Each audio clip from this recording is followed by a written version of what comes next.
Tickets to Mars for sale. Oh, that's not too bad, I suppose. Wait, sold by who? Right, well, guess I'm staying here then.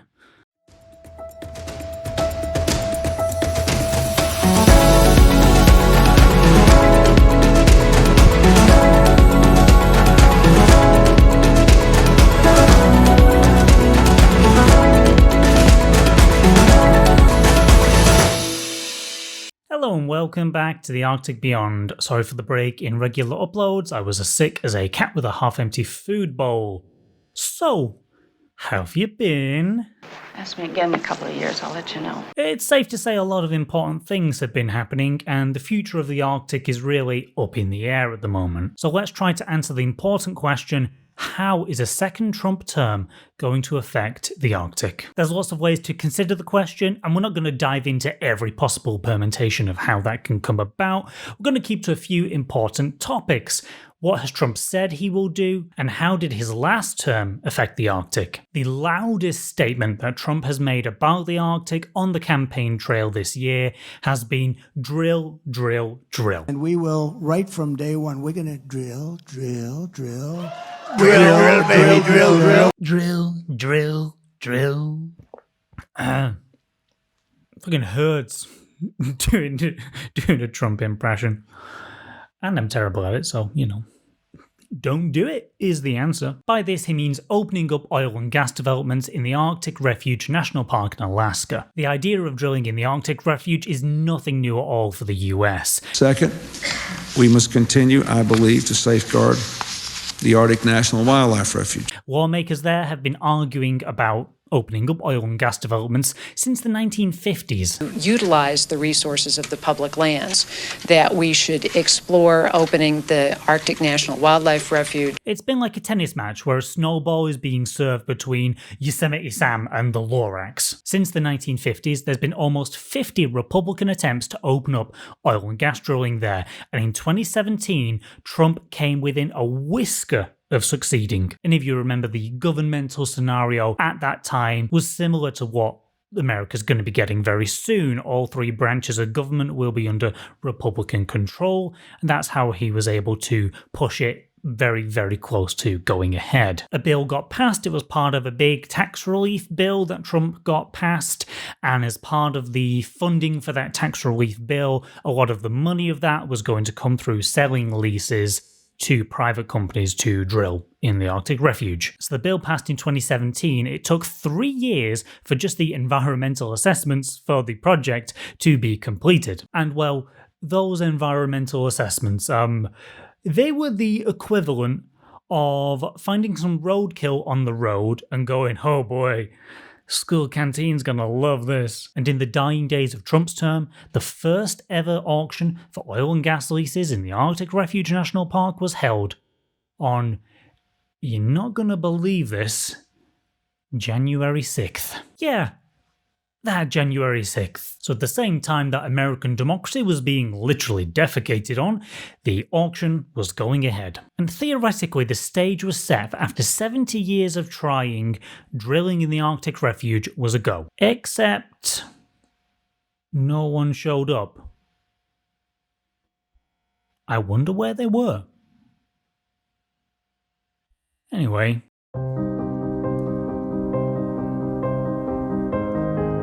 only 3 bids were placed. 1 was effectively by the Alaskan state, and 2 were from really tiny companies. Trump had bragged that this sale would generate $1.8 billion to fund these massive tax cuts that he had planned.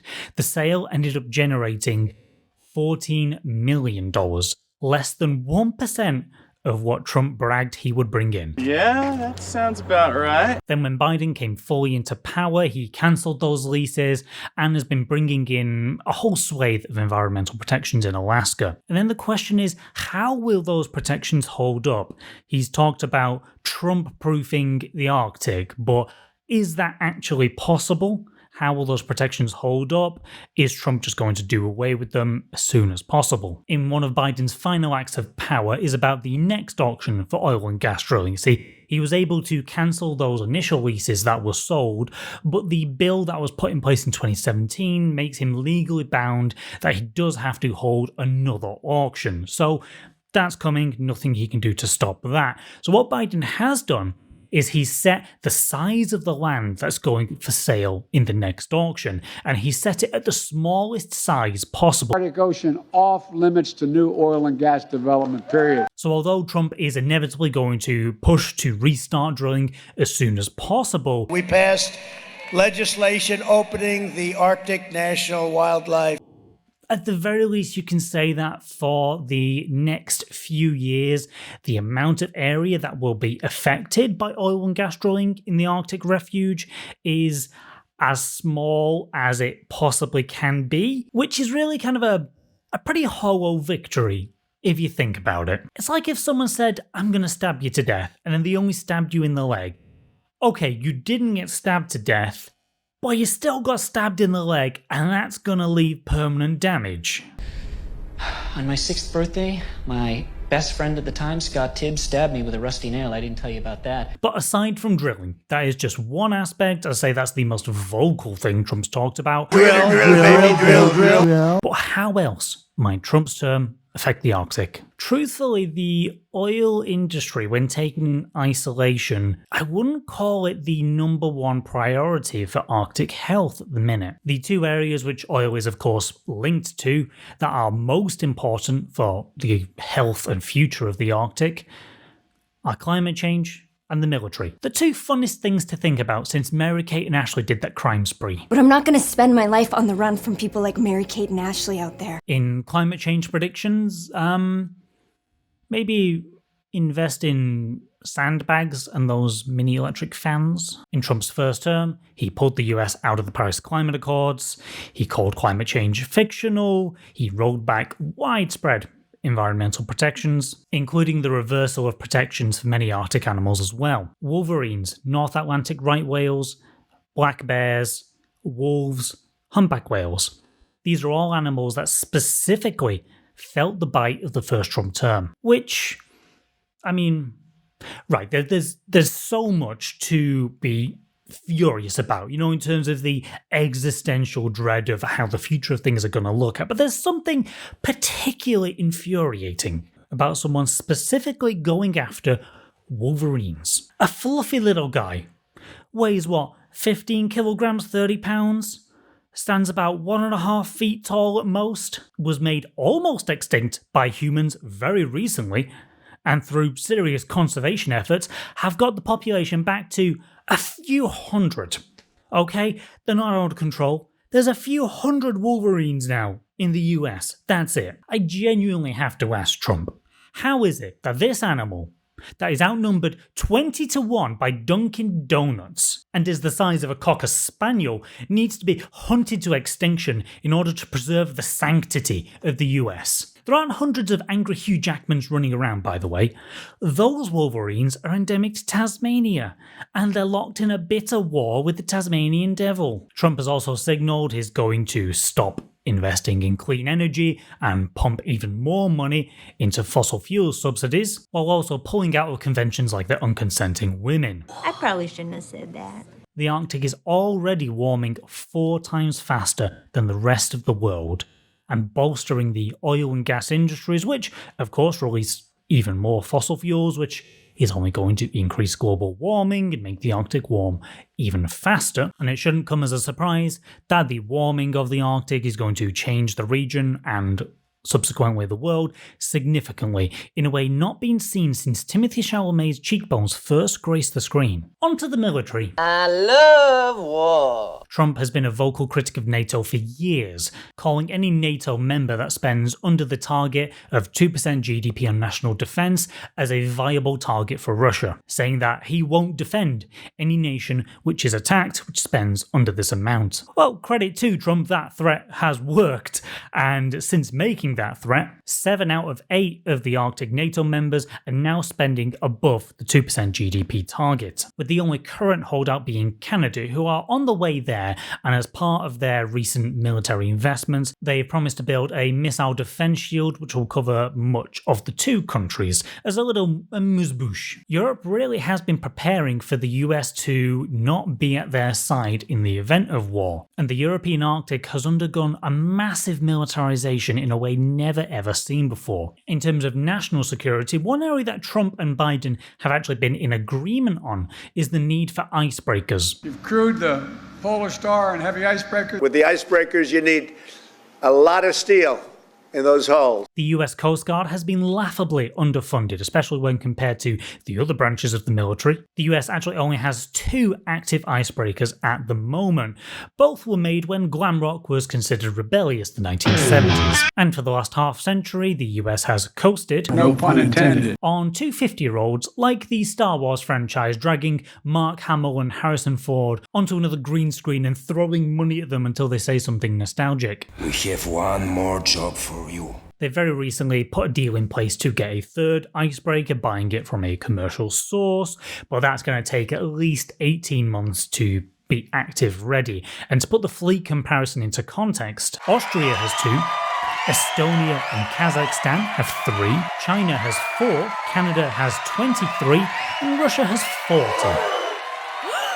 The Coast Guard has had 3 new icebreakers on back order for about a decade now, but they've run into that old online shopping problem of buying from a shady source, the US government. And they keep being sent broken tracking numbers and emails saying, oh, I'm so sorry, there's been another delay, but if you rate us 5 stars, then I bet it'll come even quicker. To alleviate this, Biden's government recently signed the Ice Pact with Canada and Finland. Finland is the best icebreaker producing country in the world, bar none. The pact ensures that the 3 countries will be sharing resources and eventually sharing the deployment of the icebreakers created under the agreement. I'm not actually too sure that Trump's going to be keen on the pact, though. I think the idea of paying a fair share for something and then having to share the eventual product is something that he just can't fathom. Like an 8-year-old boy absolutely flabbergasted that his younger brother gets a birthday all to himself, while he soils himself in the corner until someone gives him a pity balloon to calm down. You're a naive old man having a tantrum because he's not getting his way. Trump's cozy relationship with Putin is very well documented at this point,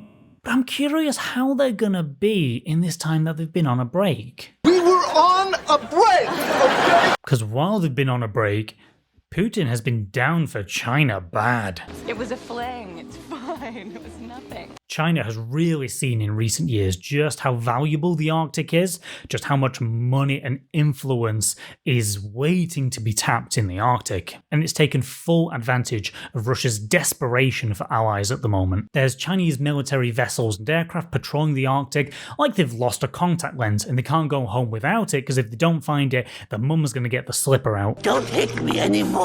I don't think Trump's going to be too keen on Putin having a new best friend, and I can see that being a genuine source of international tension. Just to really hammer it home, if you weren't already aware, that international stability and security is effectively under the thumb of people that have the emotional maturity of a high school summer camp. She is such a house. But speaking of the Russian Arctic, there's a good chance that Russia's amazing, vast plan for turning the Arctic into an economic powerhouse might actually be closer to fruition under a Trump government than they ever thought possible. I've covered Russia's energy ambitions in a previous video, but basically Russia plans to use the vast untapped resources of the Arctic to become the world's largest natural gas supplier. But the US and the EU have been slapping the hell out of Russia with international sanctions that have left their energy ambitions about as impotent as Trump when he's in Melania's bedroom.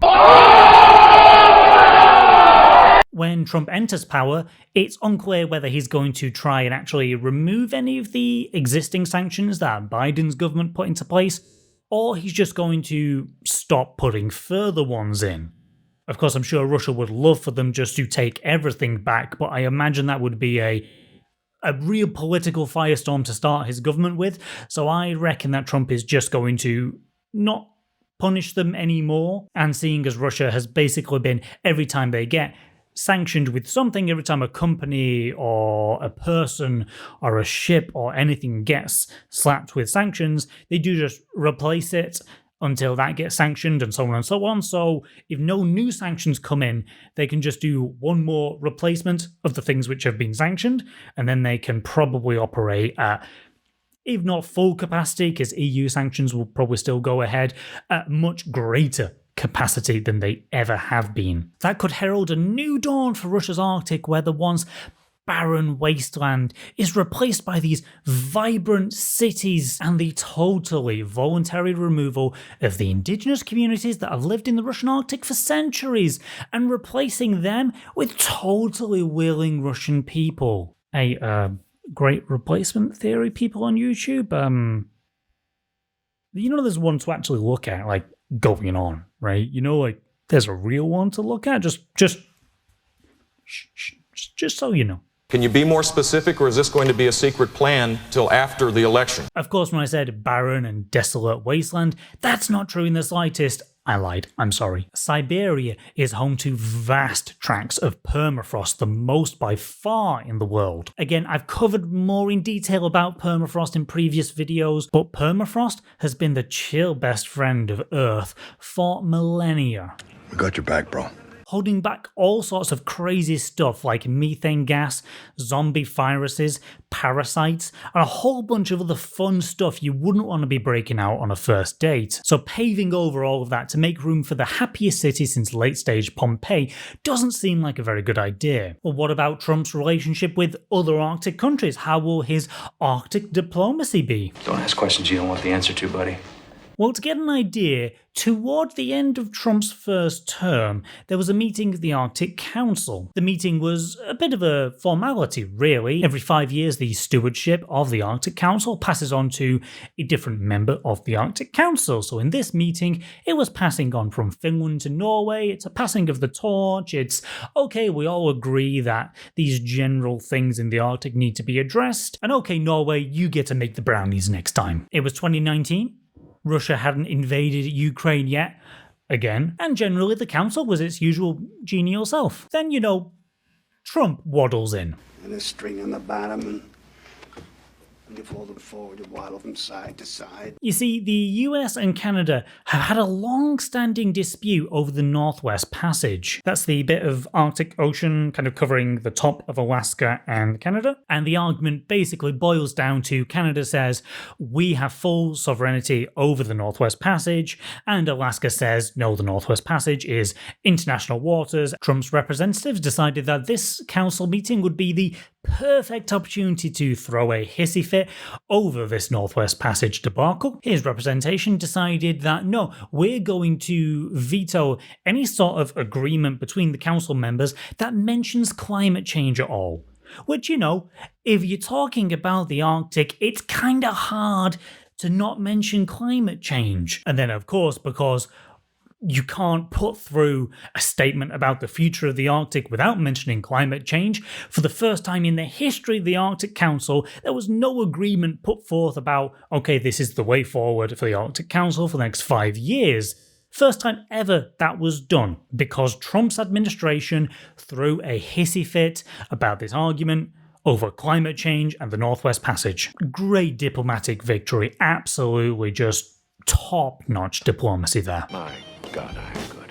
And in a final flourish, who can forget when Donald Trump tried to buy Greenland? Now, in a way, I do have to give a small bit of credit. I know it sounds like just the most insane idea, but there is logic behind it, even if he did it in a terrible way, which is what he does. I'm sure that in a national security meeting or something like that, it was pointed out that critical minerals are needed for the tech industry to become less reliant on China, that if China were to one day decide we don't want to be the US's friend, or really any country's friend, it could shut down the sale of critical minerals, and basically tech industries around the world would collapse. But Greenland is believed to have under its massive ice sheet huge amounts of these critical minerals to support the tech industry, renewable energies. So I can imagine something like Trump heard that, whoa, this place is important and we don't have it, well, I want to buy it. And the US has tried to buy Greenland in the past. This isn't the first time this has happened, although the last time was in 1946, so,